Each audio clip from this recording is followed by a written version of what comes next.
नमस्कार दर्शकों, हमेशा की तरह हम आज भी आपके सामने एक सच्चाई को पेश करने वाले हैं। आज हम एक बहुत ही खास विषय पेश करेंगे और उस पर बहस भी करेंगे। कश्मीर के पश्चिमी इलाके में बॉर्डर के करीब गला काटकर 2 जवानों की हत्या कर दी गई है। इस हादसे से पूरा देश सदमे में डूबा हुआ है। इस तरह की घटनाएं हमारे लिए कोई नई बात नहीं है। ऐसी घटनाएं एलओसी पर अक्सर होती रहती हैं और हम ये अक्सर सुनते ही रहते हैं। हमारे देश के बॉर्डर पर दिन रात पहरा देने वाले सेना के वीर जवानों पर दुश्मन हमेशा ही कहर ढाते रहे हैं। बॉर्डर के इलाके में न सिर्फ सेना के वीर जवान बल्कि हमारे देश के कई आम नागरिक भी शहीद हो चुके हैं और इसी विषय पर आज हम यहाँ चर्चा करेंगे। हमारे साथ स्टूडियो में मौजूद हैं मेजर तिरुमल गांधी, नमस्कार, कानूनी सलाहकार श्री चंद्र मोहन जी, नमस्ते, और जाने माने पत्रकार AP नारद। नमस्ते।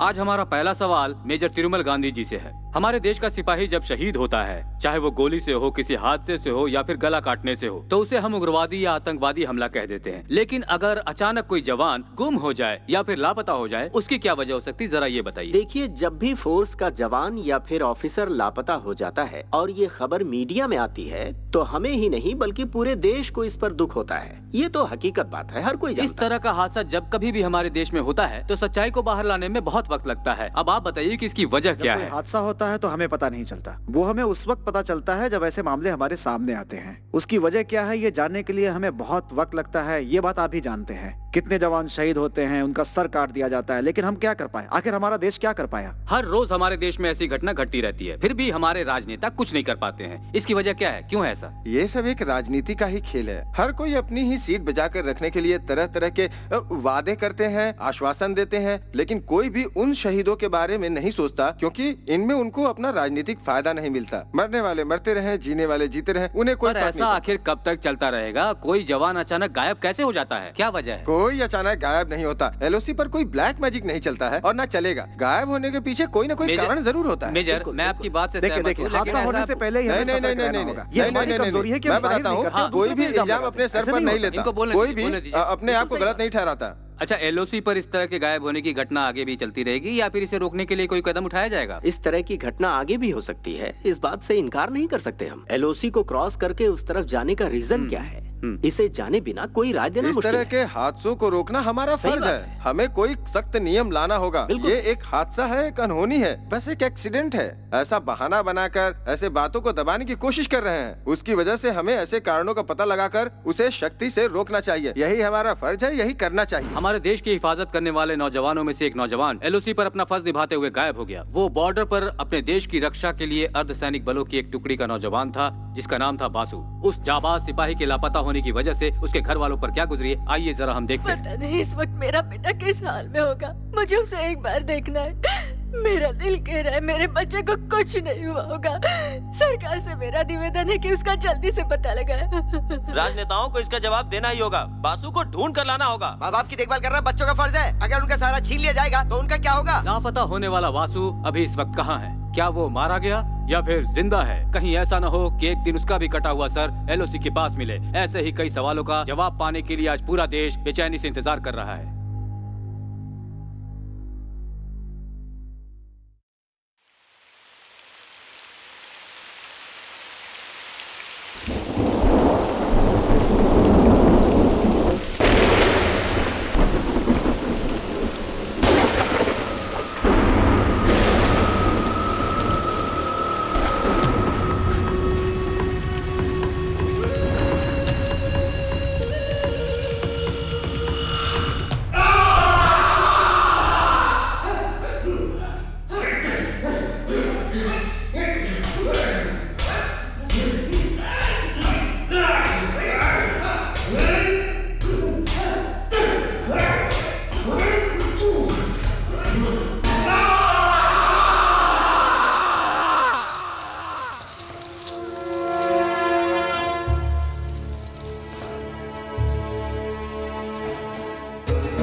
मेरा बस चले तो सारे इंडियंस को ऐसे ही तड़पा तड़पा कर मारूं, क्योंकि तुम लोगों का कोई धर्म नहीं है, तुम लोगों का कोई मकसद भी नहीं है। तुम सबको चुन चुन कर मारने के लिए ही मैंने ये वर्दी पहनी है। मेरे सीने में तुम लोगों के लिए सिर्फ नफरत है, सिर्फ नफरत। मेरा एक ही मकसद है, एक ही सपना है और एक ही देश है, मेरा अपना देश। मैं अपने देश का एक दिन का भी तुम्हारे हाथ नहीं लगने दूंगा। तुम लोग हमारे देशवासियों को तड़पा तड़पा कर मार रहे हो, उसका बदला मैं कैसे लूंगा जानते हो? तुम्हारे सर काट कर। जब तक यहाँ मौजूद तुम में से हर एक का सर में काट काट कर बदला नहीं ले लेता, तब तक मेरे सीने में लगी आग बुझ नहीं पाएगी और मैं चैन से सो नहीं पाऊंगा। तुम्हारे सारे साथियों को, तुम्हारे सारे खानदान को जब तक कश्मीर पाकिस्तान को नहीं मिल जाता, मैं चैन से नहीं रहने दूंगा। जिसने भी यहाँ से भागने की कोशिश की तो उसका सर काट कर एलओसी पर फेंक दूंगा। तुम्हारी जिंदगी अब तुम्हारी नहीं रही, वो मेरे हाथ की कठपुतली बन गई है। तुम्हारी मौत का फैसला अब मैं करूंगा। मैं अब तुम्हारा मालिक हूँ। आज किसकी मौत लिखी है ये जानने के लिए सब तैयार हो जाओ। सो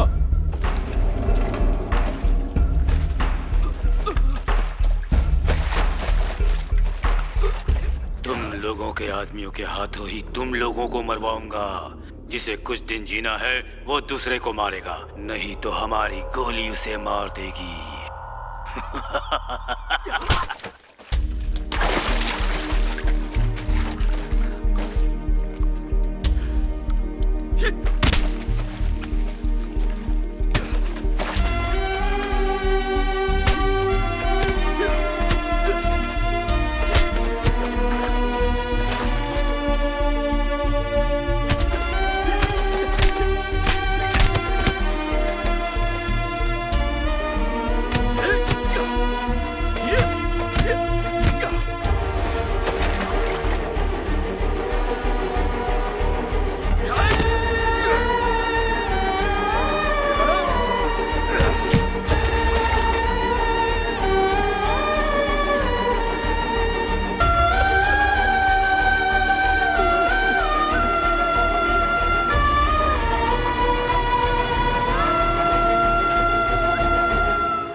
Kill him!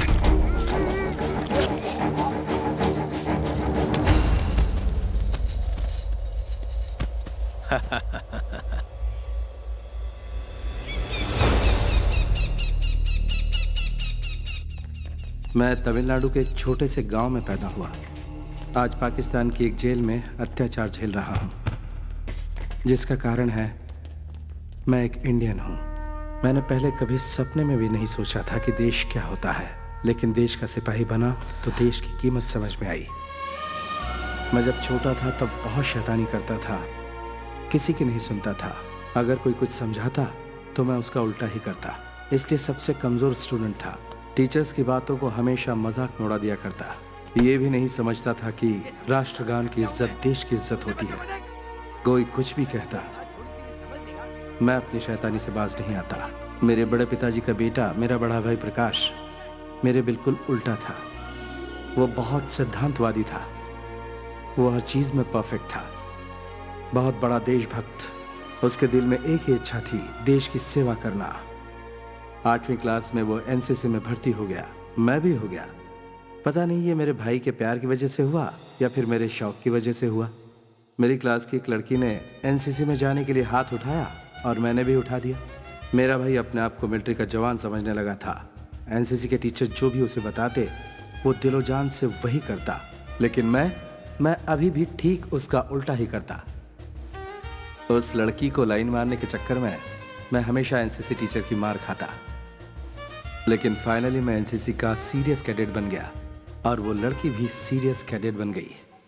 मैं किसी काम में भले ही सिंसियर ना रहा हूँ, लेकिन एक बात में जरूर सिंसियर था, दोस्तों के साथ मिलकर पूरे गांव में उधम मचाना।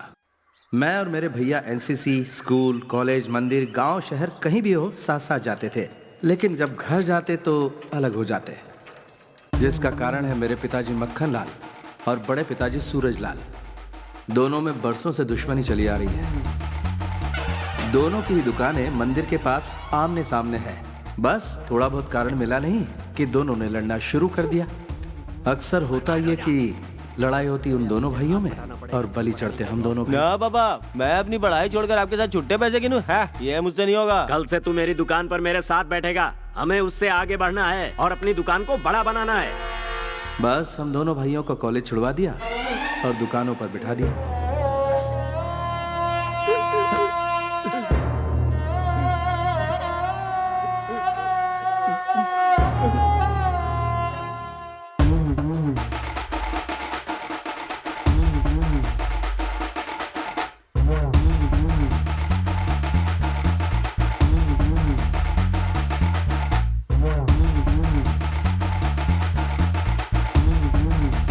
जल्दी से पहुंचा ले। कर रहा हूँ। अरे कितनी देर से खड़े हैं? दुकान खाली है, जाकर बैठ जल्दी।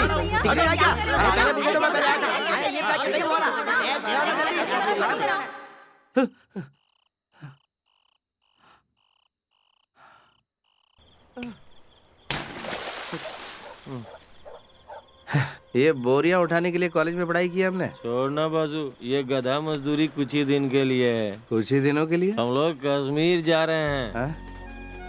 ये तो जागते हुए सपने देख रहा है। कश्मीर जा रहे हैं, वरना हमें अपनी पढ़ाई की सारी डिग्री पे आग लगा के फूकनी पड़ेगी। हम कश्मीर जाएंगे, वहाँ 12 महीने ठंड रहती है, हर वक्त कंबल ओढ़ के सोए रहेंगे। हाँ वो तो ठीक है, पर कश्मीर क्यों जा रहे हो? मल्लिका से मिलने जा रहे हो क्या? उसे जोड़ना बाजू, हम मिलिट्री में भर्ती होंगे। आप भी ना भैया, ये हमारे बस का नहीं है। क्यों? हाथ में बंदूक लेके लड़ना पड़ता है। ये पागल, लड़ाई सालों में एक बार होती है, बार बार नहीं। 1971 में एक बार लड़ाई हुई थी कि नहीं? उसके बाद कब हुई? 1999 में कारगिल युद्ध हुआ। उसके बाद कोई लड़ाई हुई क्या? पेट भर खाना खा के पूरे कश्मीर में आराम से घूमते हुए रहेंगे। अगर बीच में कोई लड़ाई हुई तो छुट्टी लेकर गांव चले आएंगे। अरे सरकारी नौकरी है भाई। तुझे मैं एक खास बात बताता हूँ, गवर्नमेंट में बहुत सारे डिपार्टमेंट हैं, लेकिन हर डिपार्टमेंट को पीने के लिए नहीं मिलता है। लेकिन एक को मिलता है, वो है मिलिट्री वाले, क्योंकि उनको सबसे ज्यादा रिस्क उठानी पड़ती है, इसलिए उन्हें पगार के साथ ड्रिंक भी मिलती है। ये ड्रिंक के चक्कर में युद्ध में ढकेल रहा है। हमें एक बोतल के लिए दुकान दुकान भटकना पड़ता है और 4 गुना ज्यादा पैसे भी देने पड़ते हैं। लेकिन उन्हें सस्ते में मिल जाती है। बहुत बढ़िया भैया, आप बहुत कुछ जानते हैं। हाँ। अगर मैंने एनसीसी ठीक से की होती ना तो मैं भी जानता। नहीं, मुझे एनसीसी वालों ने नहीं बताया। भैया एक ही रात में और कितने झटके देने वाले हैं? तुझे एक और सच्चाई बताता हूँ। हमारे घर की दीवार पे एक फोटो लगी है नागराज चाचा जी की। वो मरे नहीं, जिंदा है, बीएसएफ में है। क्या वो अभी तक जिंदा है? हाँ भाई, इसीलिए हम भी बीएसएफ में भर्ती होंगे और चाचा जी से मिलेंगे। वो मेरे गुरु हैं, मैं उन्हीं के बताए रास्ते पे चल रहा हूँ और अब मैं हुआ तुम्हारा गुरु। तुम मेरे बताए रास्ते पे चलोगे, किसी भी वक्त हमें यहाँ से निकलना पड़ेगा, तैयार रहो।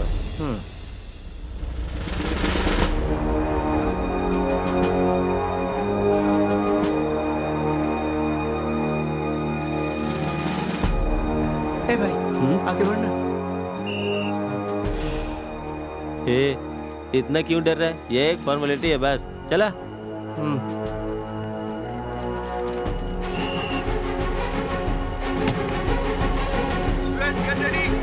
सभी लोग लाइन पे खड़े हो जाइए। जो भी डिसिप्लिन तोड़ेगा उसे बाहर निकाल दिया जाएगा। Come on, get ready.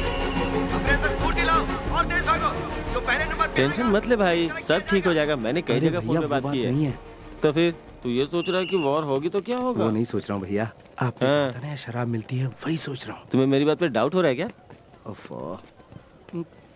लगता है ये कुछ और ही सोच रहा है। किसी से पूछकर कंफर्म कर लूँ क्या भैया? किससे? सर क्या है? एक मिनट इधर आइए। क्या कर रहा है? कुछ डाउट है सर, मुझे नहीं इन्हें। क्या डाउट है? यही कि वो जो वहाँ बैठे वो क्यों इंटरव्यू ले रहे हैं? वो भी बीएसएफ के ऑफिसर हैं। नहीं वो बात। तू चुप कर। तो वो खाकी ड्रेस में क्यों है? हम लोग ऑफिस में खाकी और फील्ड में फौजी ड्रेस पहनते हैं। क्यों भाई, ये क्या है? हाइट बढ़ाने के लिए। आजकल की फिल्मों में हीरो लोग भी हाइट बढ़ाने के लिए यही करते हैं। हाँ, आओ देखता बच हूँ। गए। हे, तू कुछ ज्यादा ही ओवर रिएक्ट कर रहा है। अभी शांत रह, पहले हमारा कश्मीर जाना तो कंफर्म हो जाए। नेक्स्ट। 1 मिनट 100।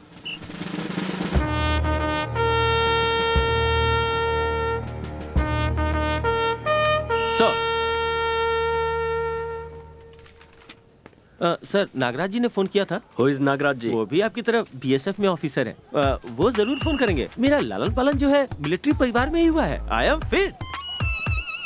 वो जो पीछे खड़ा हुआ है ना, वो दरअसल मेरा छोटा भाई है। मैं जैसे नागराज जी का भतीजा हूँ, वैसे वो भी उनका भतीजा है। सर, वो थोड़ा कच्चा है, मेरे साथ उसे भी सिलेक्ट कर लीजिएगा ना। मेन लाइन में खड़े हो। Okay sir, thank you sir. Okay. Next. Hey, रुको। क्यों सर? अपना जूता उतारो। किस लिए सर? यहाँ फिल्म हीरो की तरह डांस करने आए हो क्या? सर, जूता उतारो। Sir please sir. जूता उतारने को कह रहा हूँ ना। जाओ।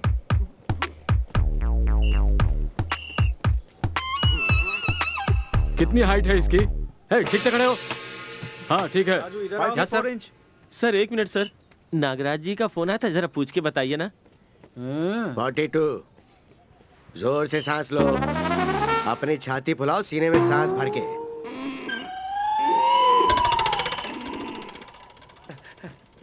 भैया कश्मीर कंफर्म है। भैया न्यूड होकर आइस में गुलाटिया खाते हुए चिल बियर पिएंगे। नहीं हो सकता। क्या हुआ? आतंकवादियों से देश को बचाने का सपना देखा था। ओए, आतंकवादियों से देश को हम बचा लेंगे, तुम जैसों से देश को बचाना बड़ा मुश्किल पड़ रहा है। जा यहाँ से। सपना टूट गया।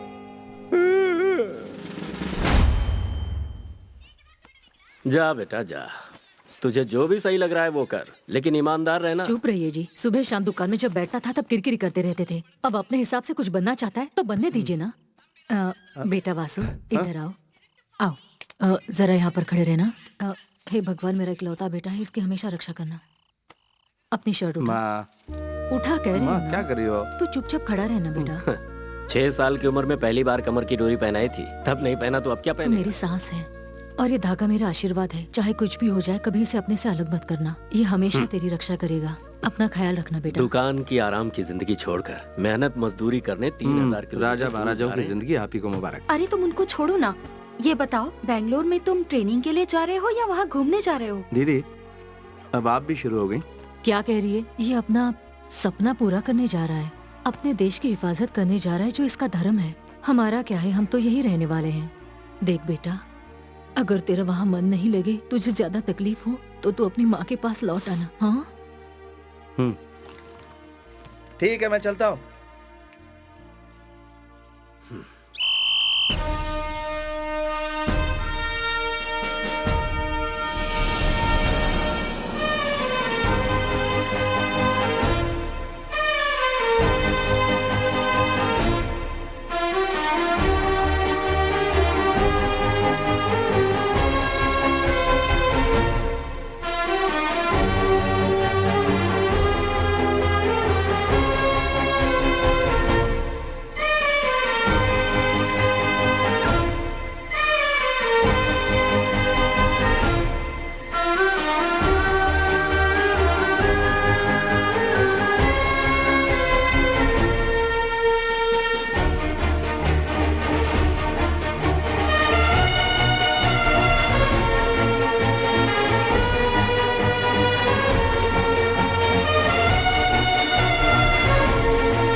The most dangerous border of the world, इस वक्त जहां आप खड़े हैं, and the most costly place of India. Yes, इस जगह को हमारा देश बहुत अहमियत देता है और इसे बचाने के लिए हर संभव प्रयास करता है, क्योंकि ये हमारा गौरव है। आफ्टर ऑल 5,50,000 मैन पावर रखने वाली Pakistani army 11 lakh man power वाली हमारी आर्मी को चुनौती दे रही है। और उसका कारण ये जमीन है। हिंदुस्तान की इज्जत को बचाना अब आपके हाथों में है। Proud to be a BSF because not everybody can get this chance. You are all lucky. Get ready to prove your love for your country.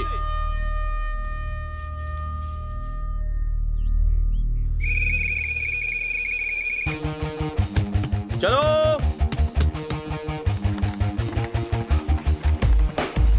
चल चल चल चल यार।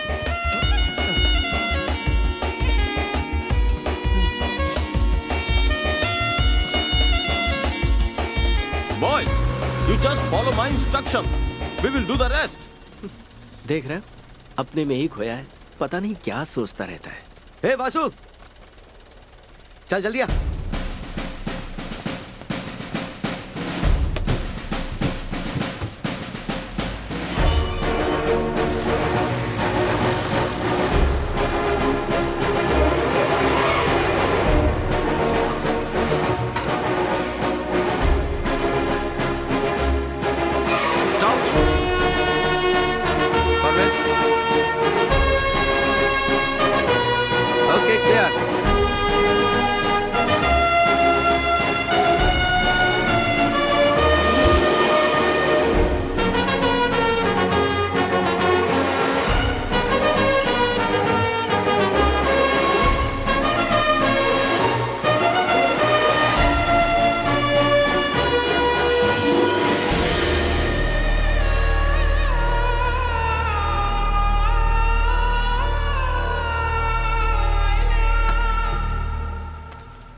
अपना गांव छोड़कर इतनी दूर कुछ करने के इरादे से आया हूँ।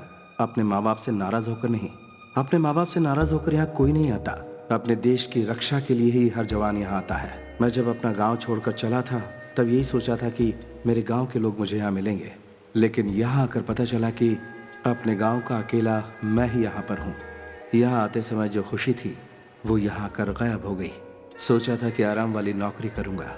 फौज में भर्ती होने के बाद बंदूक लेकर खड़ा रहना, वो भी तन्हा, कितना मुश्किल काम है ये मुझे अब पता चला। जिंदगी अकेली गुजारनी पड़ेगी। अगर ये पहले पता होता तो मैं फौज में भर्ती नहीं होता। एक दूसरे का चेहरा देखे कई कई दिन हो जाते हैं, ये किसी कयामत से कम नहीं। तन्हाई तन्हाई और तन्हाई, और ये बात मैं किसी से कह भी नहीं सकता। यहाँ जहां तक नजर ले जाओ वहां खामोशी ही खामोशी है। बहती नदी का पानी बहुत साफ होता है जिसे हम इस्तेमाल करते हैं, लेकिन कभी कभी उसमें धूल और मिट्टी भी मिल जाती है। और हाँ, फौजी की जिंदगी वैसे हमेशा तन्हा नहीं होती। उसे दुश्मनों से लड़ते हुए सर्दी, गर्मी और मच्छरों का भी सामना करना पड़ता है। पापा का कहना न मानकर मैंने अपने सर पर बहुत बड़ी मुसीबत मोल ले ली। ये मेरे बस का नहीं है। यहाँ मेरा दिल नहीं लगता। मेरा दिल चाहता है कि मैं वापस अपने गांव भाग जाऊं। मेरे दिल में ये बात आई ही थी कि अचानक एक दिन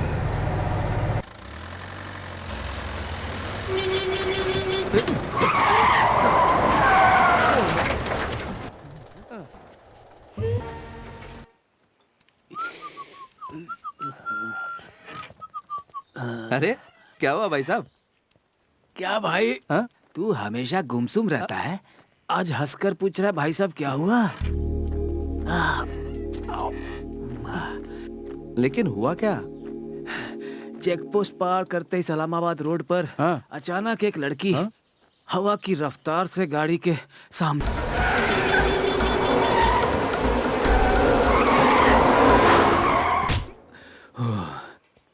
पल भर के लिए तो मेरी जान ही निकल गई थी।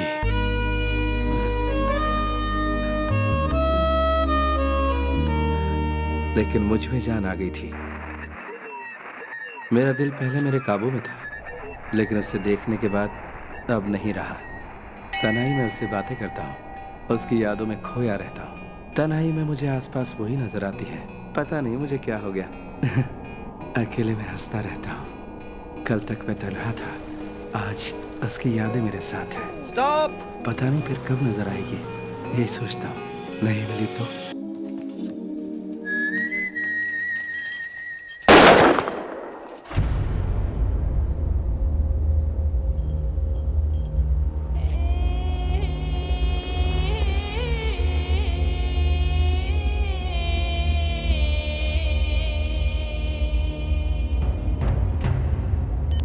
Check point 14 calling, emergency, fence break, over.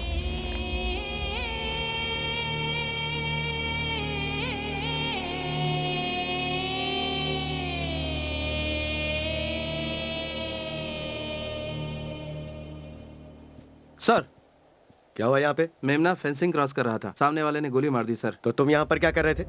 यही तरीका है ड्यूटी करने का? इस बच्चे को तुम ही बचा सकते थे। मेमना था सर, सोचा वो नहीं मारेंगे। देखो, उन्हें इंसान और जानवर में कोई फर्क नजर नहीं आता है। वो हर किसी को गोली से मारना चाहते हैं। उनके मन में किसी के लिए दया भावना नहीं होती है। Be careful. Yes sir. Pick up 89, damaged fence. Inform Nagraj immediately.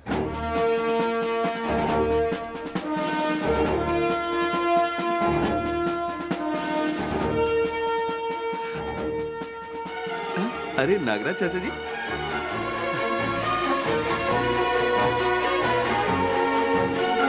चाचा जी, चाचा जी, चाचा जी, मैं वासु, आपका भतीजा। मेरा कोई नहीं है। ये क्या चाचा जी, बरसों बाद हम लोग मिल रहे हैं और आपके चेहरे पे उदासी है। हाँ है तो क्या करूं मैं? तुम्हें गले लगाकर मैं चूमा चाटी करूं क्या? तेरे बाप ने मेरे साथ धोखा किया है और बोला है कि कभी दोबारा मुंह मत दिखाना। इसीलिए मैं तुम सबसे अपना मुंह छुपाकर तुम सबसे दूर यहाँ कश्मीर में सुकड़ सुकड़ के जी रहा हूँ। बात करता है। रुकिए, मैंने यही कहा था ना कि मुझे देखकर भी आप इतने उदास क्यों हैं? गुनाह किया? आप इतने भड़क क्यों रहे? हाँ तो भड़कूंगा, क्या करोगे? हटो। भैया ने सही कहा था कि चाचा जी जब तुम्हें देखेंगे तो पहले भड़क जाएंगे, लेकिन 2 मिनट बाद आकर गले से लग जाएंगे और बिलक बिलक कर रोएंगे। लेकिन आप तो मेरे वो चाचा दिख ही नहीं रहे। मेरे चाचा यहाँ है यही सोचकर मैं यहाँ आया था, पर मेरी सारी खुशियाँ आपने मिट्टी में मिला दी। मैं गलत था, बिल्कुल गलत था। ए, सुन, इधर आ बेटा, इधर आ। आजा। भैया ने जैसा कहा था आप वैसे ही चाचा हैं। आजा।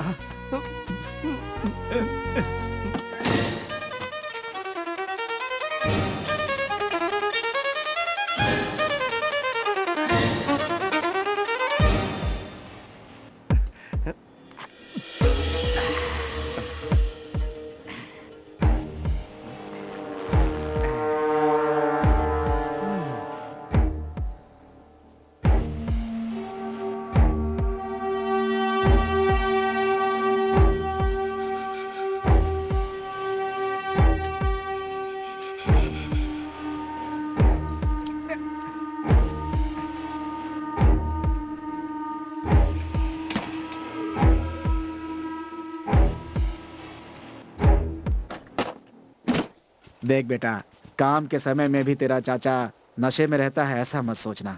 मेरा काम ही कुछ ऐसा है। बॉर्डर के फेंसिंग के पास जाता हूँ तो दिल की धड़कनें बढ़ जाती हैं, हाथ पैर कांपने लगते हैं टेंशन से। रत्ती भर भी अगर पैर उधर चला गया ना तो गए काम से। इसीलिए हिम्मत जुटाने के लिए थोड़ी सी ले लेता हूँ।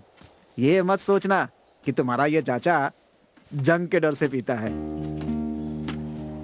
ऐसे क्यों देख रहा है? अरे एक बार पुराने सेक्टर में फेंसिंग ठीक करने एक जवान गया था, फिर बेचारा लौट कर ही नहीं आया। पता है क्यों? उसके हाथ से कटिंग मशीन छूट करके उस तरफ गिर गई थी, गोली मार दिया। अरे इतनी क्रूरता होती है बॉर्डर पे बेटा, जरा सी चूक हुई कि लोग अपनी जान गंवा बैठते हैं। पाकिस्तान पे कभी भरोसा मत करना। अच्छा बेटा, तुम्हारा पोस्ट कौन सा है? Frontier force, Baramulla. ठीक है, कभी फ्री होके आके मिलता हूँ। संभल के रहना। जवान। Yes sir. कल हम लोग जो ऑपरेशन करने जा रहे हैं उसका नाम है स्नेक बाइट। ये एक ट्रेनिंग है। गांव में आतंकवादी घुस के जब लोगों को अपने कब्जे में कर लेते हैं तो उन्हें नाकाम करने के लिए किस तरह हमें उन पे अटैक करना है, कल यही आपको सिखाया जाएगा। कल का ऑपरेशन सलामाबाद में किया जाएगा, एसआई की देखरेख में। स्टार्ट कीजिए।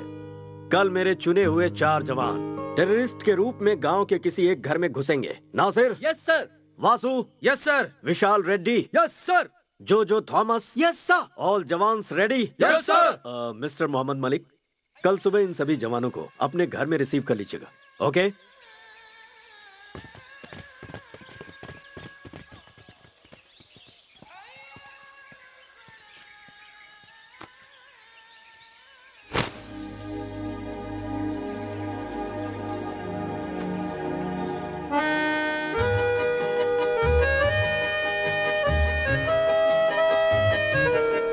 वासु, ए वासु।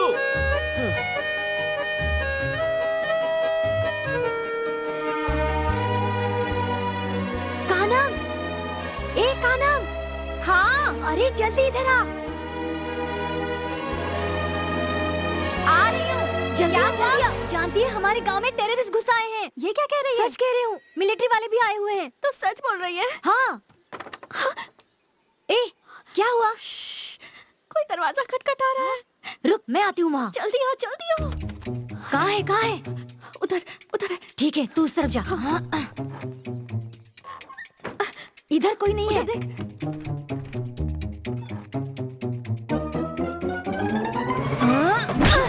अरे जल्दी आ, वो यहीं पर है। हाँ, छोड़ना मत, उसके पैर पकड़। जाने मत देना। हाथ में पकड़ ले। अरे चल इसके हाथ बांध दे। हाँ, छोड़ना मत। अरे पैर पकड़, खींच, जोर से खींच। अरे खींच। अरे वो भाग रहा है। जल्दी आ। अरे उसे भागने मत दे। अरे कहाँ जा रहा है? रुक। अरे रुक। पकड़ उसे। पकड़ लिया। छोड़ना मत। सांप जल्दी आइए इधर। स्टॉप। हमने आतंकवादी को पकड़ा है। Very good girl. या गुड, ऐसा ही होना चाहिए। अगर घर में कोई अनजान घुसा है तो उसे ऐसा ही पकड़ना चाहिए। लेकिन ये कोई टेररिस्ट नहीं है, हमारे बीएसएफ के जवान हैं। ये हमारा ट्रेनिंग प्रोग्राम है। अरे तुम एक जवान हो, मैंने तुमसे क्या कहा और तुमने क्या किया? अपना मास्क उतारो।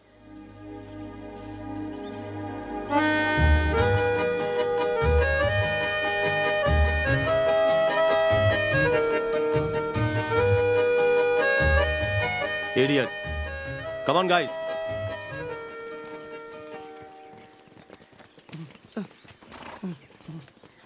जवान जी।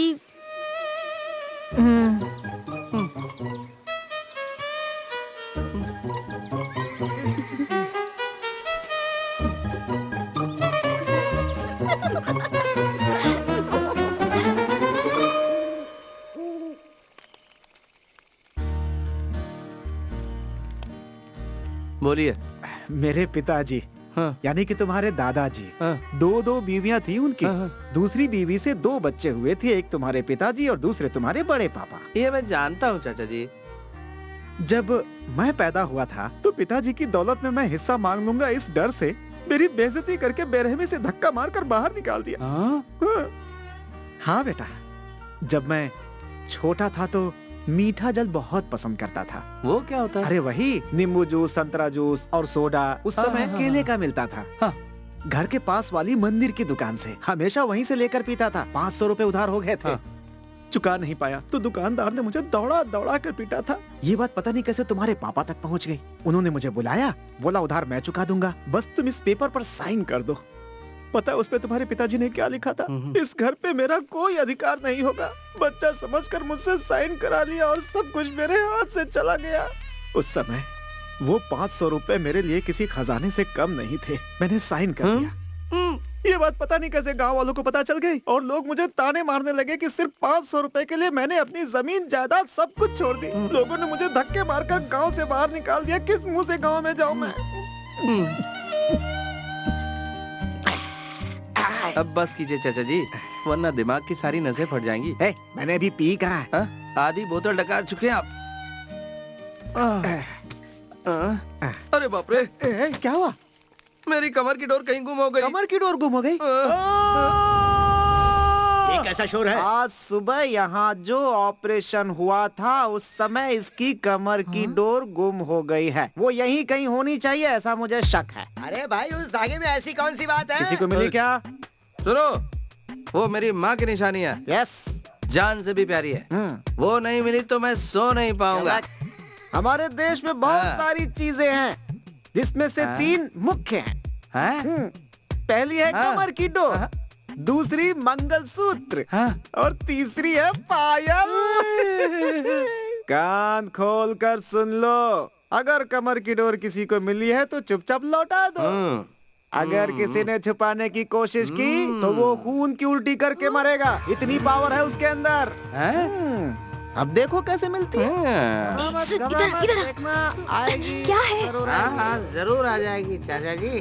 मुझे पूरा अरे यार, किसी तरह ये उसे दे दे, तू ही दे दे। मैं खून की उल्टी करके वरना नहीं। ए चाचा जी, इधर आइए। मुझे पता था।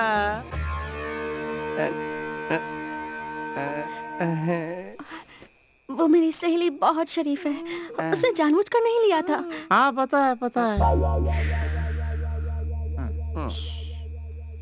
हाँ बोलिए। देखिए, मेरी सहेली को कुछ नहीं होना चाहिए। कुछ नहीं होगा, कुछ नहीं होगा। नहीं होगा? होगा। वो नासमझ है। इस नादानी के प्रायश्चित के लिए उसे क्या करना होगा? आप बताइए, मैं उसे बता दूंगी।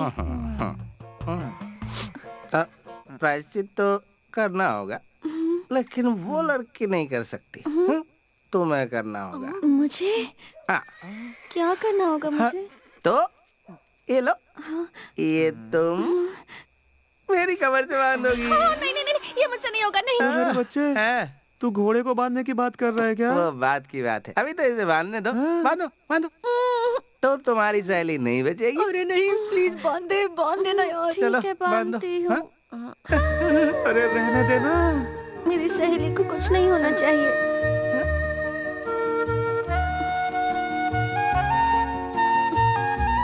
रहने दो, कोई बात नहीं, मैंने मजाक किया था। तुम्हारी सहेली को कुछ नहीं होगा। जाओ।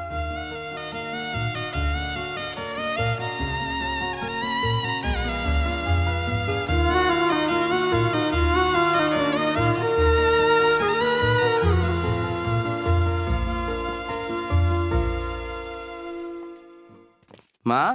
बेटा, तू कैसा है बेटा? माँ तुम कैसी हो? मैं अच्छी हूँ। अच्छा ये बता, तुम्हारे सारे दोस्त कैसे हैं? हाँ सब ठीक है माँ। और तुम्हारे वो ऑफिसर ठीक है ना? हाँ, ड्राइवर, क्लीनर, सिक्योरिटी, झाड़ू वाला, माली सब अच्छे हैं माँ। अब फोन रखूं? इतनी जल्दी क्या है बेटा? अपनी माँ से थोड़ी देर बात नहीं कर सकता? तुम्हारे फोन का मुझे इंतजार रहता है। हाँ ठीक है, बोलो। बेटा यूनिफॉर्म में अपनी एक फोटो भिजवा दे, कितनी बार बोला है? यूनिफॉर्म में फोटो खिंचवा कर भेजूं? यहाँ पर सब लोग पूछते हैं बेटा, सबको तुझे देखना है, खासकर मुत्तु स्वामी को। याद रखना, भूलना मत।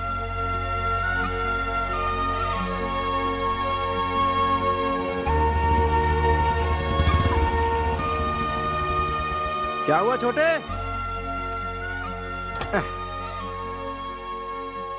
क्या बात है बेटा? ड्यूटी टाइम पे यहाँ लेटा हुआ आसमान की तरफ ताक रहा है। क्यों, माँ की याद आ रही है क्या? हाँ बिल्कुल, मम्मी की याद सता रही है। हर 2 दिन में फोन करके कहती है कि फोटो भेजो अपना। फोटो ही मांग रही है ना, तो फिर खिंचवा के भेज देना उसे। फोटो भेजूं?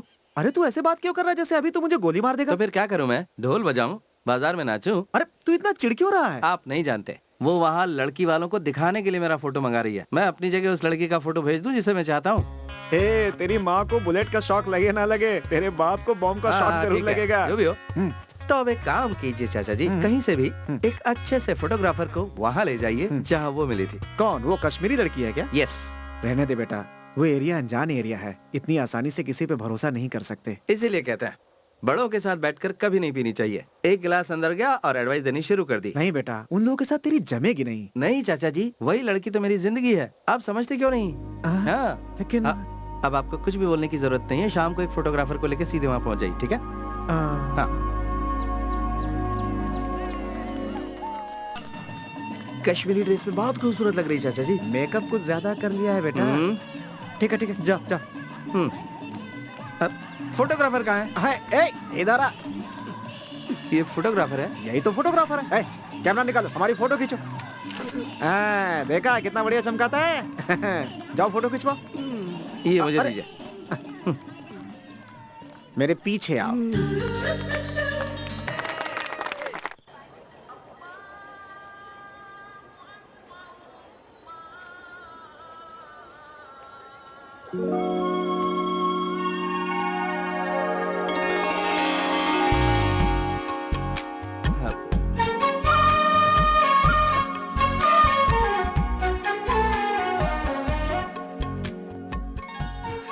क्या बात है जवान सर, आप आज बहुत खुश नजर आ रहे हैं। ऐसे क्या देख रहे हैं? हाँ? नहीं, ऐसा कुछ नहीं है। मुझे आपसे कुछ पूछना था, इसलिए मैं यहाँ आया हूँ। पूछना था? हाँ। क्या? वो मुझे आपसे। हाँ, मुझसे क्या? बस आपसे बात करनी थी मुझे। ओह, हाँ। बोलिए। हाँ।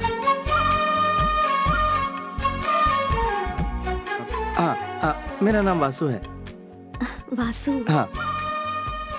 मेरा नाम कारम, मुझे पता है। मेरे लिए आप काजल है। हाँ, कल आपने बहुत बढ़िया डांस किया था। हाँ? हाँ। आप बहुत ऊंचे लेवल की डांसर हैं। हाँ, लगता है कुछ ज्यादा ही बोल वैसे दिया। आप भी बहुत अच्छे खिलाड़ी हैं। हाँ? बहुत जल्दी पहचान लेते हैं।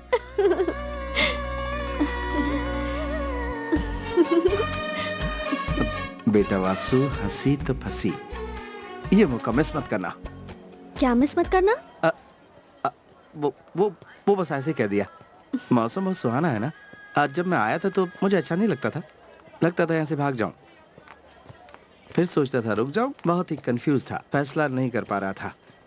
आखिर फैसला कर लिया, मैं रुक गया। इतने कंफ्यूजन में क्यों रहते हैं? पसंद नहीं आ रहा तो आप अपने गांव क्यों नहीं चले जाते? इंसान को हमेशा उसका दिल और दिमाग जो कहता है उसे वही करना चाहिए, तभी उसे खुशी मिलती है। अपना मन मार के एडजस्ट करके जिंदगी गुजारने लगे तो उसे कभी खुशी नहीं मिल पाएगी। हेलो, मैं यहाँ अपने मन को मार के नहीं जीऊंगा, खुशी खुशी जीऊंगा।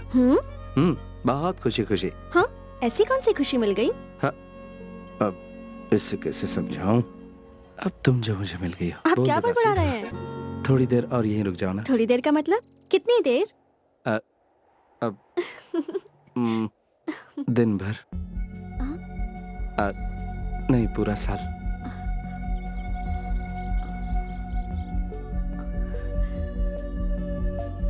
तुम मेरे पास रुक जाओ जिंदगी भर के लिए।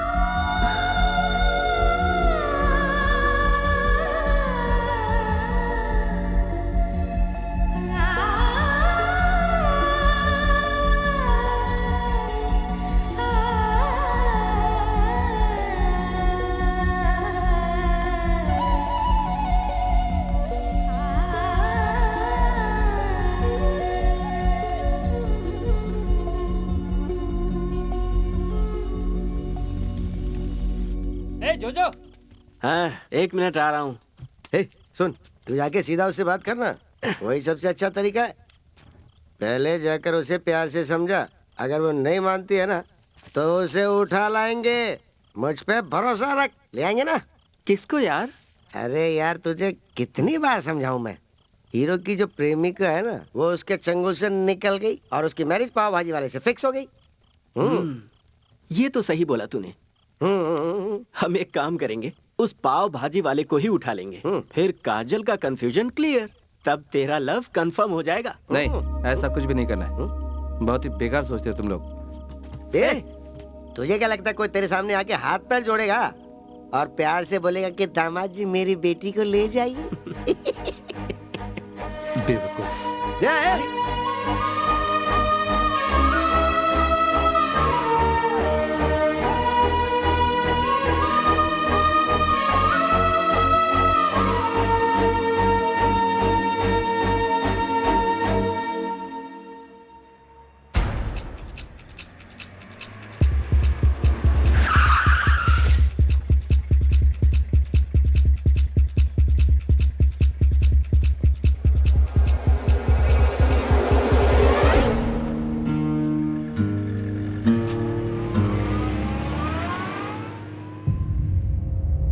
और कितने दिनों तक हम इस तरह से खामोश बैठे रहेंगे? वो एक एक करके हमारा सर काटता जा रहा है। अब हम और खामोश नहीं रह सकते। ऊपर से आने वाले किसी ऑर्डर का इंतजार नहीं करेंगे। हमें ही अब कुछ न कुछ करना होगा। एक इंडियन सिर के बदले पाकिस्तान के 10 सिर कटने चाहिए, तभी उन्हें पता चलेगा कि हम क्या हैं। बॉर्डर के किसी भी पाकिस्तानी को हम नहीं छोड़ेंगे। हमें अपनी वीरता दिखानी होगी। आज के बाद वो इंडिया की तरफ आंख उठाकर भी देखें, इस लायक भी नहीं बचेंगे। जम्मू कश्मीर के बारामूला इलाके में भारतीय जवानों के सर कौन काट रहा है, आज इंडियन आर्मी ने इसका पता लगा लिया है। भारतीय जवानों ने ईद का जवाब पत्थर से देने के लिए पूरी तैयारी के साथ घेराबंदी की है। भारतीय जनता इस जुल्म के खिलाफ आवाज उठाने के लिए सड़कों पर उतर आई है और वो पूरी तरह से इंडियन आर्मी का साथ दे रही है। पाकिस्तान संभल जाओ का नारा लगाते हुए जगह जगह मोर्चा निकाला जा रहा है। देश के रक्षा मंत्री जवान, आप लोग ऐसी सिचुएशन कई बार फेस कर चुके हैं। कर्फ्यू के वक्त एंटी सोशल एलिमेंट्स बाहर निकल कर आते हैं और ऐसे मौके पर हमें बहुत ही एक्टिव और सतर्क रहना पड़ता है। पब्लिक को बचाना हमारी मेन ड्यूटी है और उन्हें सेव करते हुए दुश्मन का सामना करना भी हमारी ड्यूटी है।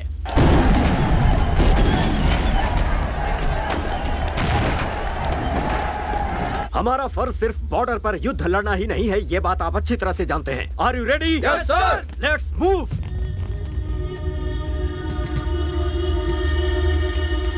Vasu, sir, what happened?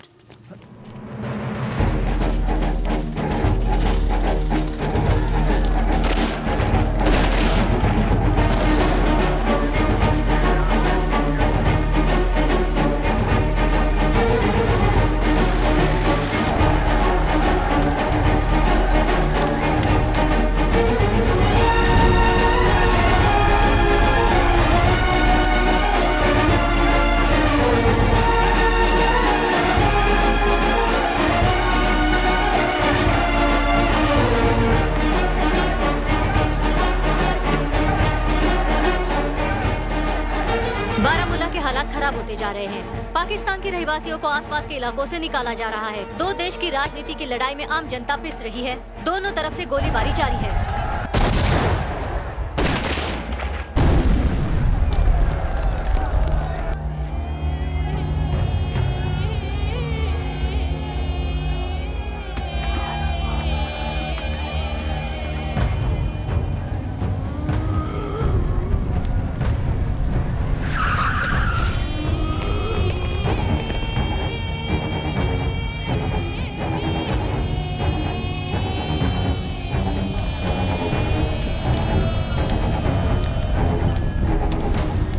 दहशत के माहौल से हर कोई अपना घर बार छोड़कर दूसरे इलाके में पलायन कर रहा है। पूरे इलाके में अफवाह को फैलने से रोकने के लिए प्रशासन हर संभव प्रयास कर रही है। स्थिति अभी भी चिंताजनक है।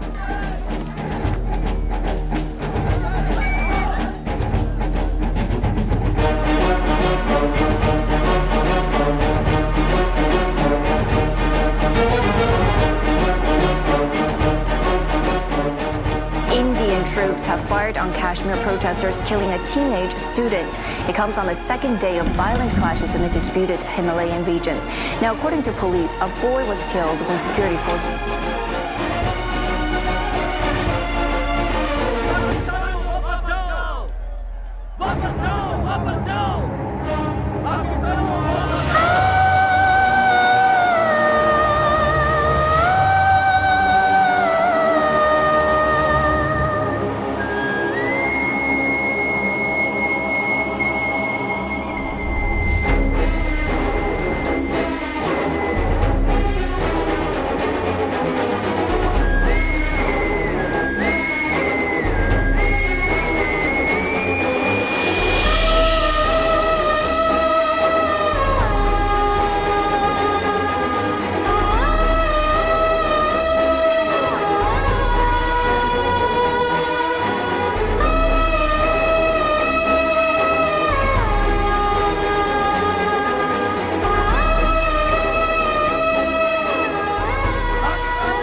शांत हो जाओ बेटा, शांत हो जाओ।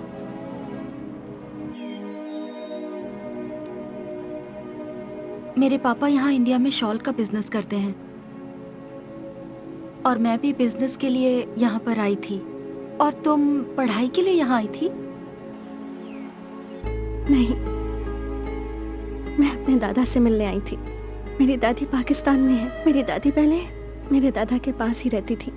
दोनों देश की लड़ाई की वजह से परेशान होकर दादी ने दादा से कहा कि आप इंडिया छोड़कर पाकिस्तान में आकर सेटल हो जाइए।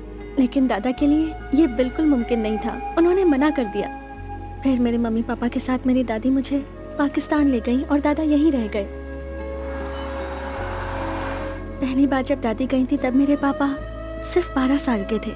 हमारे यहाँ से सिर्फ 20 किलोमीटर दूर ही मेरे दादाजी रहते हैं। इसलिए जब पापा से पूछा मैंने तो उन्होंने खुशी खुशी मेरा वीजा तैयार करवा दिया और दादाजी से मिलने के लिए भेज दिया।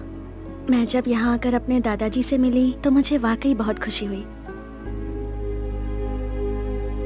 लेकिन वो खुशी देर तक नहीं रही।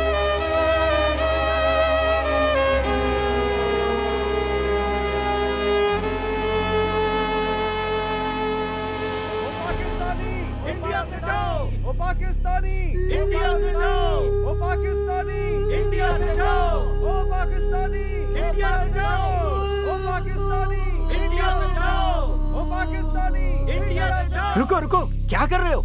ये क्या तमाशा लगा रखा है? हो क्या रहा है? अपनी पोती को पाकिस्तान भेजकर तुम यहाँ क्यों रुके हो? तुम्हें भी पाकिस्तान चले जाना चाहिए। तुम्हारा देश पाकिस्तान है, इंडिया नहीं है। वापस जाओ। पाकिस्तानी को बाहर निकालो, पाकिस्तानी को बाहर निकालो, पाकिस्तानी को बाहर निकालो, पाकिस्तानी मैं क्यों जाऊं? बाहर निकालो। किस लिए जाऊं मैं? ये मेरा गांव है, ये मेरी मिट्टी है, मेरे पूर्वज इसी मिट्टी में पैदा हुए और यहीं दफन भी। मैं तो यहाँ से कभी नहीं जाने वाला। बरसों से तकलीफें झेल रहा हूँ, फिर भी मैं अपनी हिंदुस्तानी मिट्टी को छोड़कर नहीं जाने वाला। मुझे इस देश की मिट्टी से प्यार है और हर हिंदुस्तानी को मैं अपना भाई बहन समझता हूँ। भारत का हर एक बच्चा मेरा अपना बच्चा है। किसी पेड़ को उखाड़ के दूसरी जगह लगाओगे तो पनप पाएगा वो? 50 बरस से ज्यादा बीत गए हैं, लेकिन ये मसला आज भी ज्यों का त्यों है।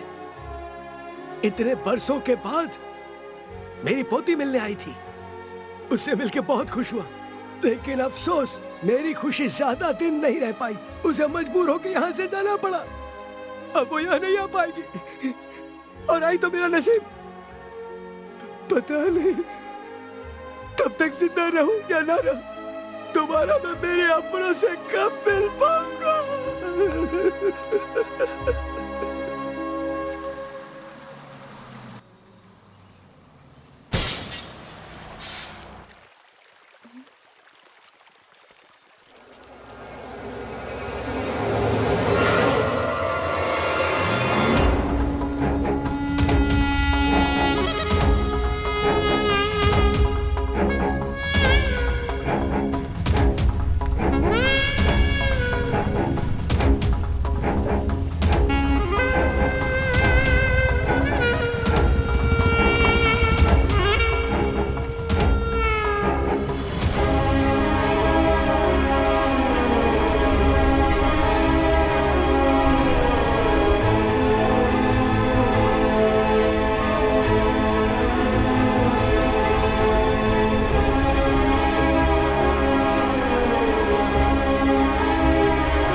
सुनो, तुम लोग उधर जाओ, हम आगे जाते हैं। ठीक है, आओ मेरे साथ। चल जाओ।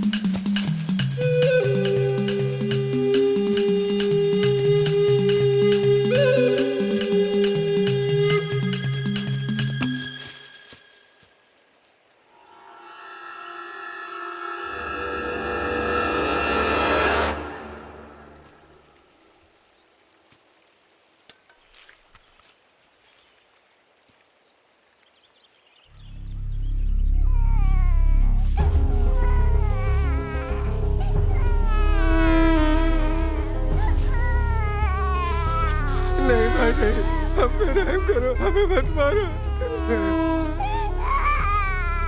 यहाँ से कोई भी पाकिस्तानी जिंदा वापस नहीं जाना चाहिए। अगर कोई मिलता है तो उसकी गर्दन उड़ा दो, छोड़ना मत।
सिचुएशन बहुत खराब है, घर में घुस घुस कर मार रहे हैं।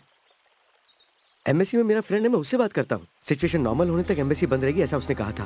तब तक समझदारी से कदम उठाते हुए हमें इस प्रॉब्लम को सॉल्व करना होगा। किसी बड़े ऑफिसर से बात करके भिजवा सकते हैं। मुश्किल है। पासपोर्ट, वीजा या किसी प्रूफ के बिना अगर हम पुलिस के पास जाएंगे तो ये मैटर नॉन अवेलेबल होकर के और भी पेचीदा हो जाएगा, समझे? ये बेचारी फंस जाएगी। तो फिर अब क्या करें चाचा जी? आप लोग प्लीज इतनी टेंशन मत लीजिए। किसी भी तरह मैं अपने गांव वापस पहुंच जाऊंगी। यहाँ से सिर्फ 4 किलोमीटर दूर ही बॉर्डर है, वो किसी तरह क्रॉस कर लूंगी। फिर वहाँ से 16 किलोमीटर दूर ही मेरा घर है। बस एलओसी तक आप मेरी हेल्प कर दीजिए। बॉर्डर एरिया पे सिक्योरिटी बहुत टाइट है, तुम कैसे क्रॉस कर पाओगी? यहाँ डर डर के जीने से बेहतर है किसी तरह मैं छुपते छुपाते बॉर्डर क्रॉस करके निकल जाऊँ। मैं 20 किलोमीटर पैदल चल लूंगी। बॉर्डर क्रॉस करना इतना आसान नहीं है, तुम समझती क्यों नहीं हो? मुझे अपने गांव वापस जाना है, प्लीज। हे, इधर आ।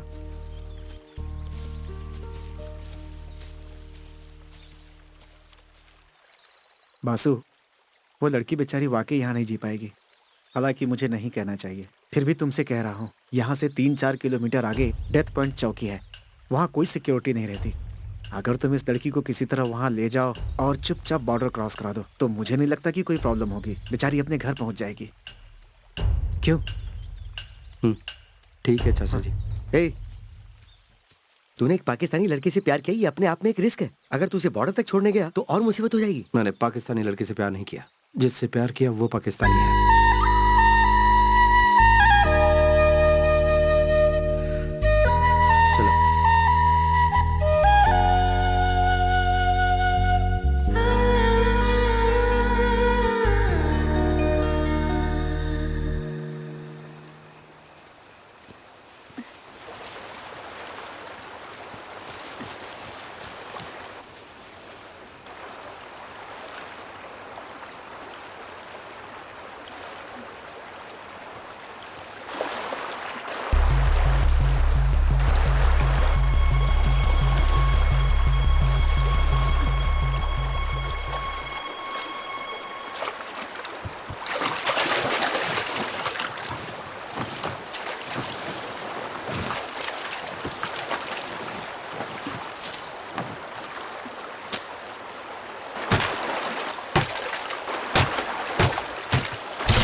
आओ।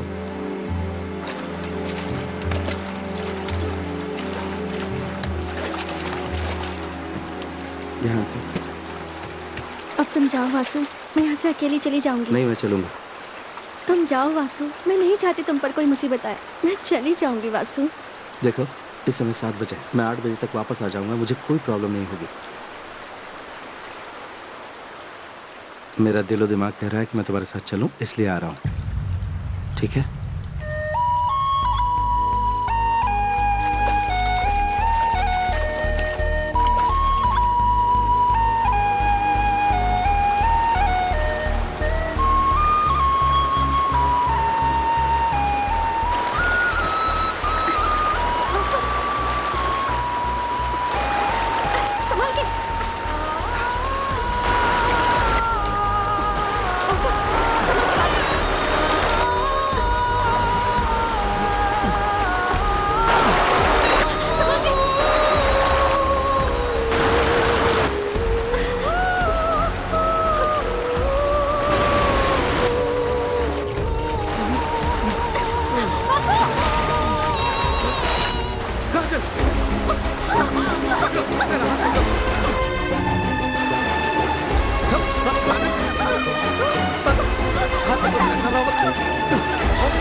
चलो।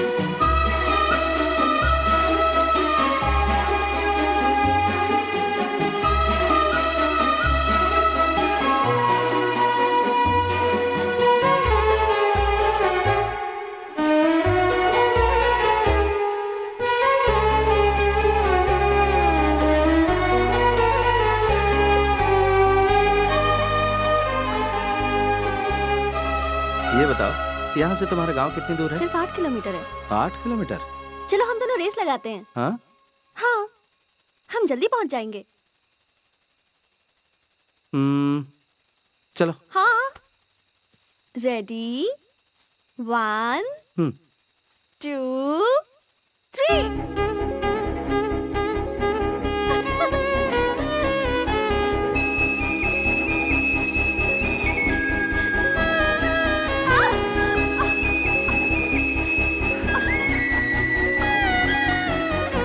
क्या हुआ?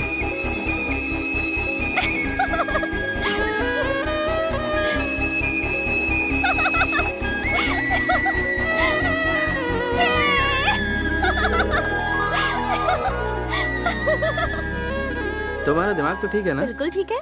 जानते हो, तुमसे आगे आगे चलने की मेरी एक बहुत बड़ी वजह है, ताकि तुम आगे चलकर रास्ता भटककर किसी गड्ढे में गिर न जाओ।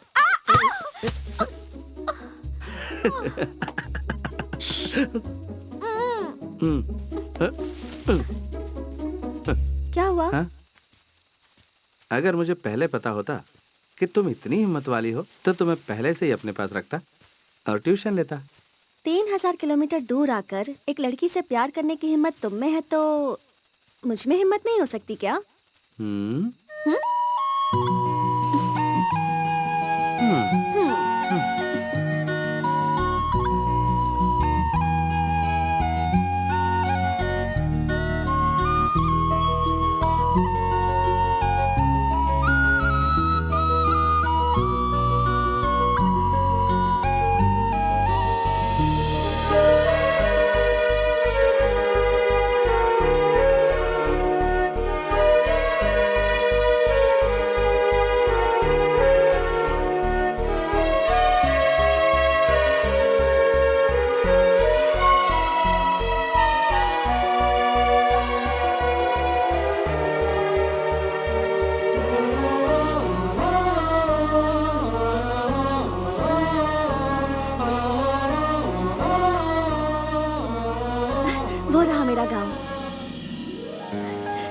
मस्जिद के ऑपोजिट जो घर दिख रहा है ना, वही मेरा घर है। ठीक है, तुम जाओ। अब यहाँ से आगे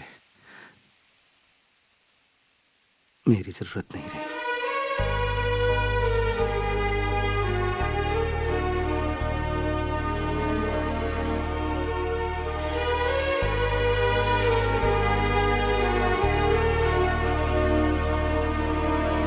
वासु, संभल कर जाना।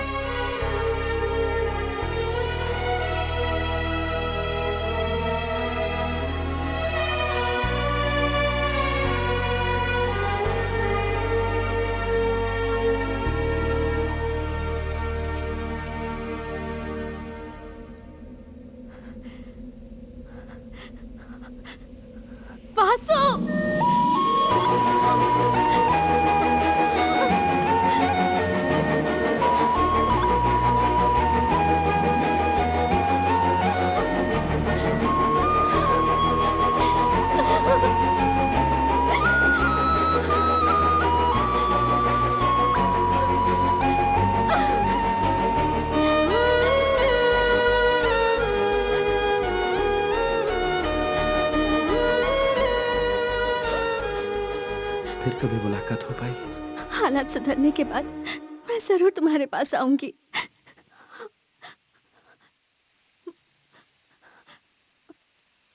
मेरे घर तक चलो ना वासु, तुम्हें मम्मी पापा से मिलवाना है।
और इसकी दादी हमेशा इंडिया के बारे में बातें करती थी। मेरे जेठ, मेरी ननद सब बातें करते थे। यहाँ कदम रखने वाले तुम पहले इंडियन हो बेटा।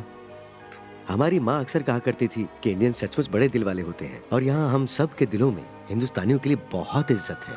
दोनों देशों के सियासतदानों ने हम सब के दिलों में दूरियां पैदा कर दी। पहाड़ी के उस पार जैसे वहाँ के लोग मारे जा रहे हैं, ठीक वैसे ही यहाँ भी मारे जा रहे हैं, जो बिल्कुल गलत हो रहा है। एलओसी में फेंसिंग होने के बावजूद दोनों देशों के लोग एक दूसरे को अभी भी उसी तरह दुश्मनी की निगाहों से देखते हैं। बेटा, हमारी बेटी हमारे पास सही सलामत पहुंच गई, हमें बहुत खुशी है। इसी तरह तुम भी अपने माता पिता के पास सही सलामत पहुंच जाओ, यही हमारी दुआ है। अब मुझे इजाजत दीजिए, सुबह होने से पहले मुझे एलओसी क्रॉस करनी है। मैं भी तुम्हारे साथ चलता हूँ, कहीं तुम रास्ता ना भटक जाए। रहने दीजिए, मैं चला जाऊंगा, रास्ता मैंने देख लिया है। बेटा, हालात सुधरते ही मैं इंडिया आऊंगी। मुझे तुम्हारी माँ से मिलना है। तुम्हारे जैसे होनहार और हिम्मत वाले लड़के के परिवार से मिलकर मुझे बहुत खुशी होगी। जिस दिन आप इंडिया आएंगी उस दिन मैं अपनी माँ से आपको जरूर मिल पाऊंगा, ये मेरा वादा है आपसे। अब मैं चलता हूँ, नमस्ते।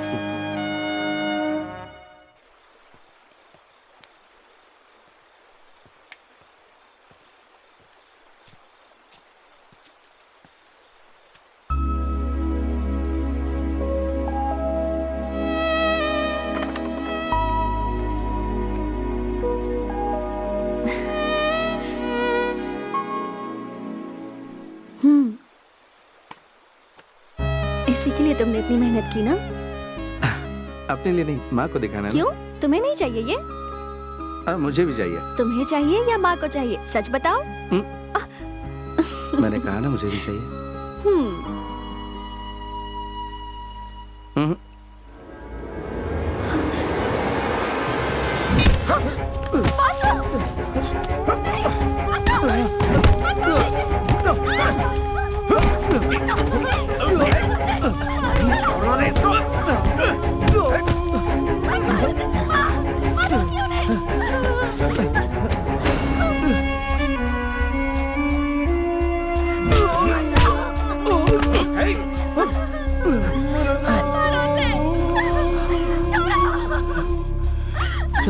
छोड़ो मुझे, छोड़ो,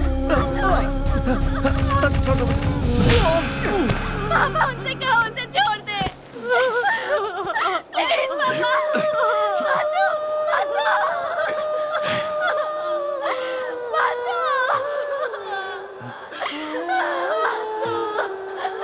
वो मेरी जिंदगी है माँ, उसे बचा लो।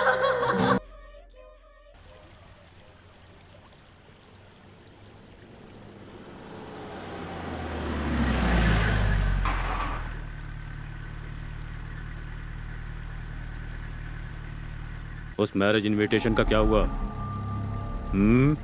बता क्या हुआ? तेरी बेटी को पाकिस्तानी लड़का पसंद नहीं आया? नहीं, उसे पसंद नहीं है। अब मेरी बेटी जिंदगी भर किसी से शादी नहीं करेगी। ओह, तुम्हारी बेटी शादी नहीं करना चाहती? तू ये मत भूल, तू एक पाकिस्तानी गवर्नमेंट सर्वेंट है। तुझे हमारा कानून मानना होगा। तुझे यहाँ की सरकार का पैसा चाहिए, पर तुझे यहाँ का लड़का पसंद नहीं। इंडियन लड़का चाहिए तुम्हारी बेटी को। जा, अपनी बेटी को समझा दे। जा, चलो।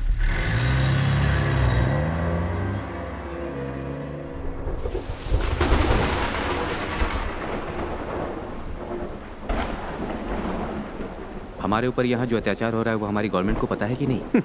कैसे पता चलेगा? आज तक यहाँ की जेलों से कोई जिंदा लौट पाया है क्या?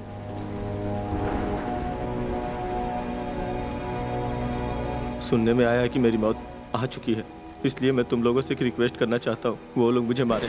इससे बेहतर है कि तुम लोग खुद मुझे मार दो। मैं दुश्मन के हाथों नहीं मरना चाहता। वो जब मुझे उठाने आएंगे तो तुम सब लोग मिलके एक साथ मेरे ऊपर हमला बोल देना। मेरी मौत हर किसी के लिए एक उदाहरण बननी चाहिए। यहाँ के लोगों के लिए तो एक ललकार होगी, हमारे लोगों के लिए भी एक बहुत बड़ा सवाल हो जाएगा।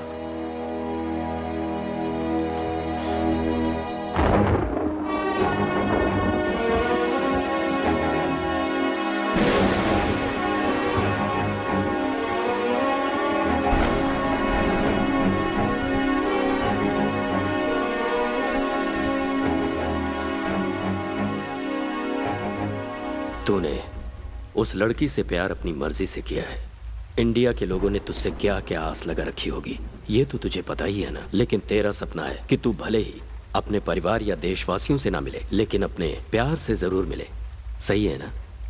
यहाँ हम देशवासियों से मिलने के लिए तड़प रहे हैं और उसके लिए हम सभी कैदी यहाँ से भागने की कोशिश में लगे रहते हैं। यहाँ पर जितने भी लोग हैं उनका सबका अपना अपना मकसद है, लेकिन एक मकसद सबका है, वो है अपने देश के लिए और अपनों के लिए मर मिटना। लेकिन तुम्हारा मकसद तुम्हारा प्यार, उस चक्कर में तुम यहाँ आकर फंस गए और अब मारे जाओगे। छी, बीएसएफ के जवान हो। क्यों? बीएसएफ वाले प्यार नहीं कर सकते? वो सिर्फ बॉर्डर पर लड़ने के लिए ही बने हैं। हाँ, मैंने उस लड़की से प्यार किया, गुनाह किया। लगता है तुम भूल रहे हो कि सरकार अपने खर्चे से तुम्हें 38 हफ्ते की ट्रेनिंग देती है और साथ में पगार भी देती है फुल फैसिलिटी के साथ। याद है कि भूल गए? इन सब के बावजूद तू एक पाकिस्तानी लड़की के प्यार में इस तरह से डूब गया कि अपना देश और अपनों को भूल गया। जो कुछ होना था वो हो गया। हम दोनों यहाँ सिर्फ कैदी हैं। तुम और मैं एक जैसे हैं। मतलब यहाँ की गवर्नमेंट की नजर में हम दोनों एक समान हैं। क्या कहा तूने? तू और मैं एक समान है? मैं अपने देश में रहूं या यहाँ रहूं, लेकिन तुझ जैसा पागल नहीं। चाहे जो कुछ हो जाए मेरे साथ, यहाँ से तो मैं भाग कर ही रहूंगा। यहाँ जो हम हिंदुस्तानियों पर भयंकर अत्याचार किए जा रहे हैं, हम सभी पर जो जुल्म हो रहा है, यहाँ की सारी बातें मैं इंडियन गवर्नमेंट को बताऊंगा। लेकिन यहाँ से भागने से पहले तुझे तो मैं जरूर खत्म करूंगा, जिससे तुझ जैसा बुज़दिल और मजनू कभी भी हमारी फौज में आने की ना सोचे।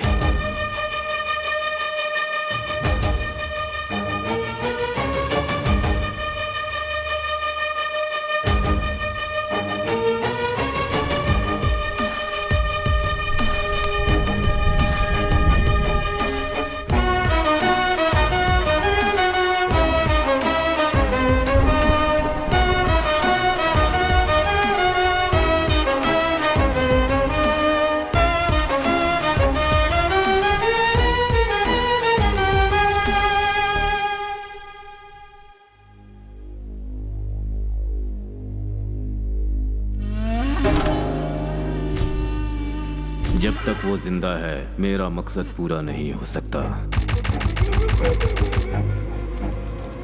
ये तो तुम लोग जानते ही होगे ना कि आज किसका सर जाने वाला है।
हर किसी की मौत का फैसला सिर्फ मैं करता हूँ।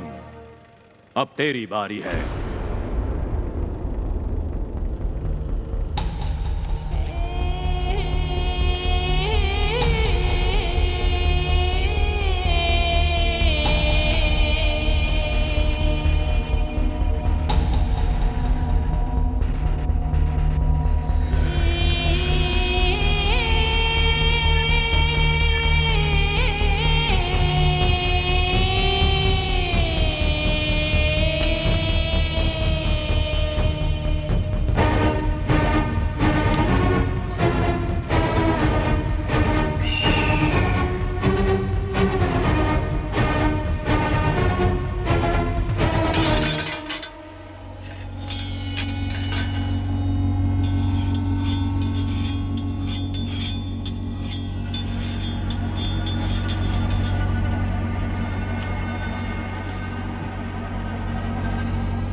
तेरे सामने कोई भी आ जाए, जीतेगा तू ही, मुझे पहले से ही पता था। इसलिए अगर तू यहाँ से निकलना चाहता है तो तुझे उसे मारने का फैसला करना होगा। मेरी 12 साल की बेटी को नई जिंदगी इंडिया में ही मिली। यहाँ के डॉक्टर्स ने लाख कोशिशें की पर वो फिर भी कुछ नहीं कर पाए। आखिर में इंडिया के डॉक्टर्स ने उसके हार्ट का ऑपरेशन करके उसे एक इंडियन हार्ट लगा दिया और नई जिंदगी दी। तभी मैंने फैसला कर लिया था कि किसी इंडियन की जान बचाने के लिए अगर मुझे अपनी जान भी देनी पड़े तो मैं पीछे नहीं हटूंगा। तो किसी हालत में एलओसी के पार नहीं जाना चाहिए।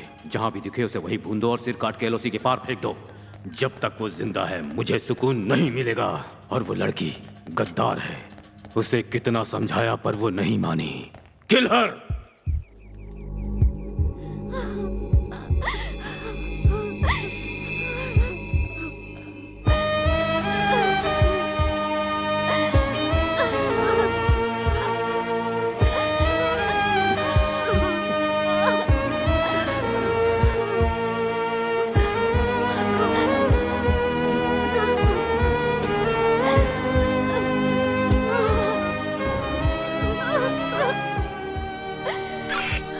किल हर।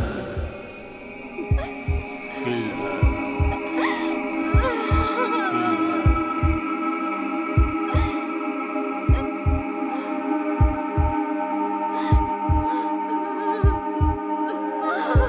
क्या हुआ? उसका बाप सामने आकर खड़ा हो गया सर। अगर उसे कोई बचाने सामने आए तो उसे भी खत्म कर दो। Okay sir.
तू यहाँ से चली जा। तेरे लिए तेरा परिवार शहीद हो गया बेटे। तेरे माँ बाप तेरी शादी इस लड़के से करवाना चाहते थे, उनकी वो ख्वाहिश पूरी नहीं हो पाई और उन्हें अपनी जान से हाथ धोना पड़ा। तो इसका हाथ थाम ले बेटी, खुदा के वास्ते तू यहाँ से चली जा। तेरे परिवार को अल्लाह जन्नत नसीब करे। अल्लाह के वास्ते तू यहाँ से चली जा बेटी, चली जा बेटी, चली जा।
मेरा नाम लेकर आई थी, पर मैंने तुम सबको शामिल कर लिया। वासु काजल, हम मरने की नहीं, बचने की कोशिश कर रहे हैं। हम दोनों को एक साथ जीना है।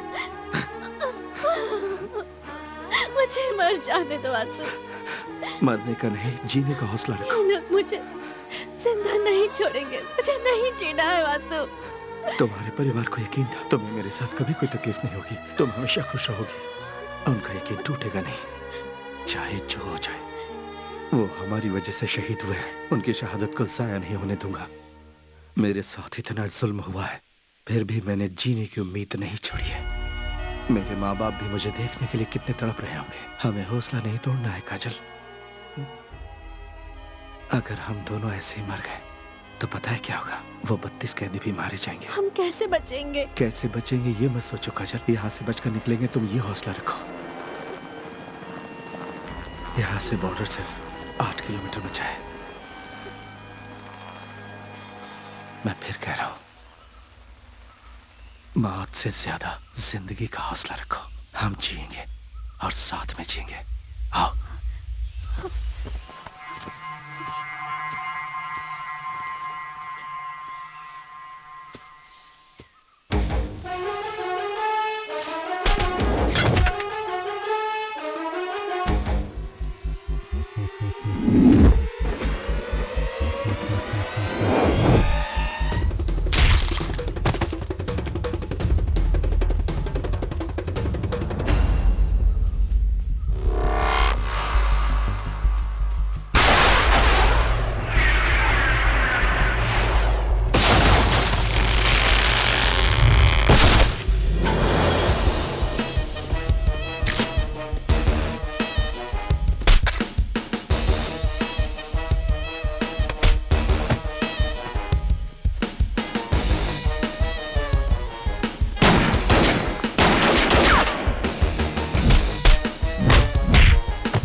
तरफ से घेर लो इसे। आ जाओ, आ जाओ, ये लोग भागने लगे।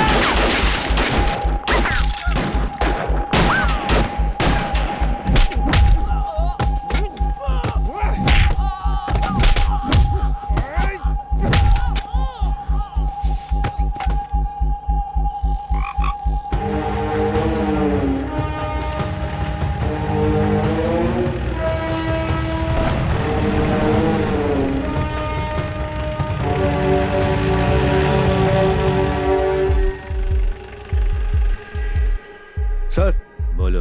हम लोग फॉरेस्ट के अंदर एंटर हो चुके हैं और सब तरफ सर्च कर रहे हैं। वो बॉर्डर की तरफ गया होगा और वो अकेला नहीं है, साथ में वो लड़की भी है। किसी भी सूरत में वो जिंदा नहीं बचना चाहिए। Yes sir.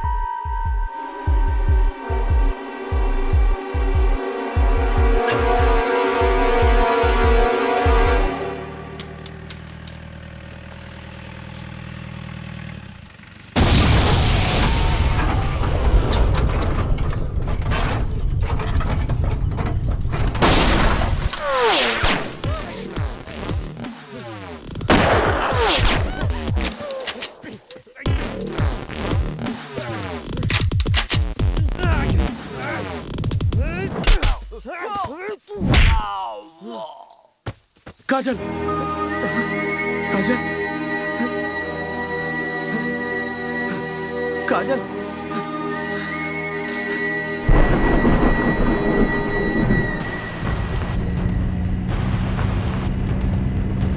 जनाब, मैं अल्ताफ मलिक बोल रहा हूँ। हाँ बोलो। वो लड़की हमारे कब्जे में है।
मलिक, जल्दी लाइन पर आओ।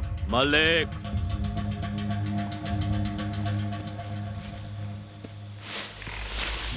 मलिक रिप्लाई करो। मलिक, मलिक रिसीव कर रहे हो? Malik,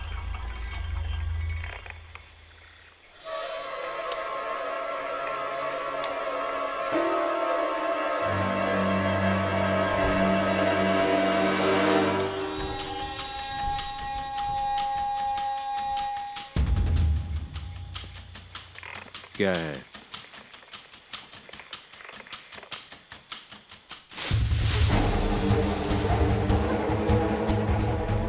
Don't shoot.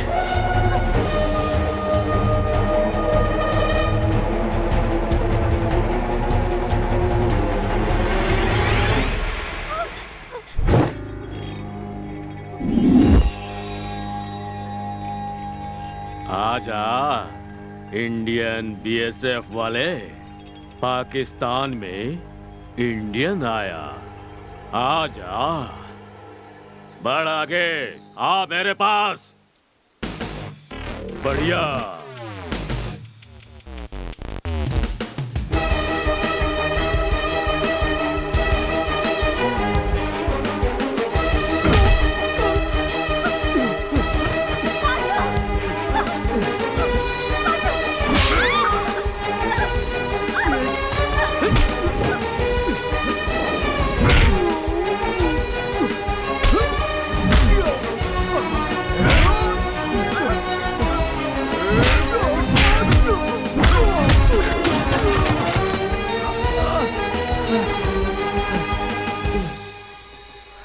पाकिस्तानियों से लड़ने की लोग सोचते भी नहीं हैं। हमसे लड़ना मौत से लड़ना है और मैं हूँ तुम्हारी मौत। हाँ, लड़ मुझसे, कम ऑन।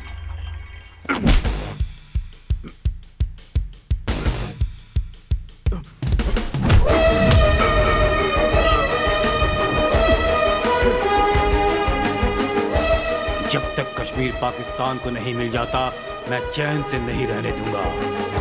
जब तक मेरे जैसे वीर जवान जिंदा है तुझे भारत से एक दिन का भी नहीं मिलेगा।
मैं चाहूं तो इसी वक्त तुझे मार सकता हूं, लेकिन मुझे तेरी जान नहीं चाहिए। मुझे इंडिया जाना है और अगर अब तू मेरे रास्ते में आया तो मैं तेरी लाश पर से गुजरूंगा। मुझे जिंदा छोड़कर गए तो भी तुम इंडियंस को यहाँ पाकिस्तान में कोई भी रहमदिल नहीं समझेगा। Still I hate Indians. इतनी नफरत क्यों तुम्हें हम इंडियन से? हम पाकिस्तानियों को सुकून तब मिलेगा जब इंडिया खत्म हो तुम जैसे मरेंगे तब जाकर तुम्हारे देश को सुकून मिलेगा। दुनिया का कोई भी देश कभी नहीं चाहता कि वो अपने पड़ोसी से दुश्मनी करे। आज अगर India, Pakistan, Israel, Palestine, north Korea, south Korea दुश्मन बनकर एक दूसरे से लड़ रहे हैं तो उसकी वजह सिर्फ तुम जैसे लोग हैं। अपना स्वार्थ छोड़कर, देश हित में सोचकर, आपसी दुश्मनी भूलकर एक दूसरे के साथ रहना चाहिए। पड़ोसी देश को दुश्मन समझकर अपनी जान गंवाने वाला देशभक्त नहीं होता। वैसे सारे पाकिस्तानी तुझ जैसे कमीने भी नहीं होते। इंडियंस पाकिस्तानियों को मिट्टी में मिला देंगे, ऐसा ही सोचते होंगे ना? हम अगर ऐसा सोचते ना तो तुम्हारे देश की लड़की को पहुंचाने यहाँ नहीं आता।